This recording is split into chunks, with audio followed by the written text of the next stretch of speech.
Ya ini kan sudah keterlaluan, jadi ya kita tunggu proses hukum. Atau tidak ada peristiwa apapun, kemudian dijatuhkan tindak pidana di situ.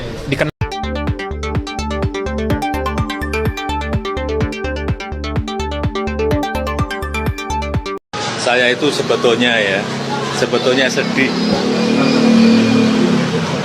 Sedih karena apa? Kalau proses hukum mengenai ijazah ini maju lagi ke tahapan berikutnya.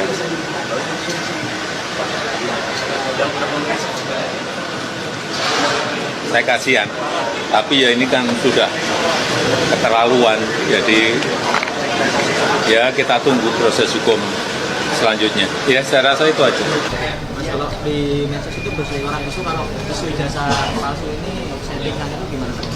Nah, ya mungkin isu-isu ini yang perlu kita luruskan juga ya Mas, bahwa sekarang juga ada narasi-narasi di media mengatakan adanya kriminalisasi atau adanya upaya-upaya untuk menjatuhkan orang-orang yang mengkritik.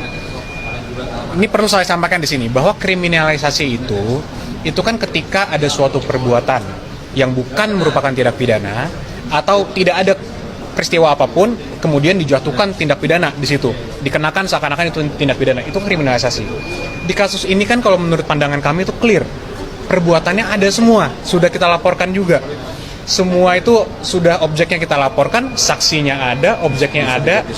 Jadi semua itu jelas, masyarakat pun bisa lihat di sosmed semua tindakan-tindakan yang kita adukan, kita laporkan itu ada semua.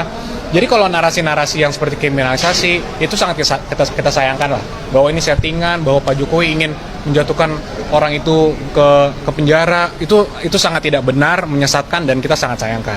Dan itu tadi Pak Jokowi juga sampaikan, beliau juga sedih sebenarnya kalau proses ini berlanjut. Dan itu kan sudah 2 tahun lebih Pak Jokowi diamkan, tidak ada sama sekali langkah apapun. Justru 2 tahun terakhir, 2 tahun dari sebelumnya Pak Jokowi sudah digugat dan sebagainya. Kita respon kembali melalui jalur hukum yang ada juga. Kita jawab, kita melakukan pembuktian di pengadilan dan sebagainya. Dan ternyata kan gugatan mereka juga tidak berhasil.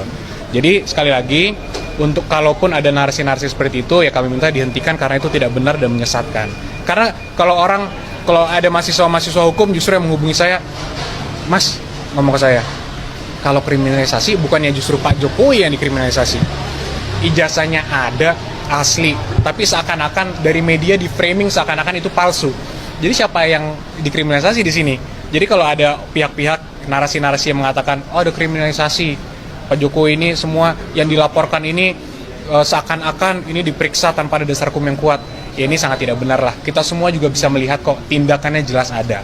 Nanti terbukti atau tidak, ya kita serahkanlah kepada aparat penegak hukum untuk mendalaminya.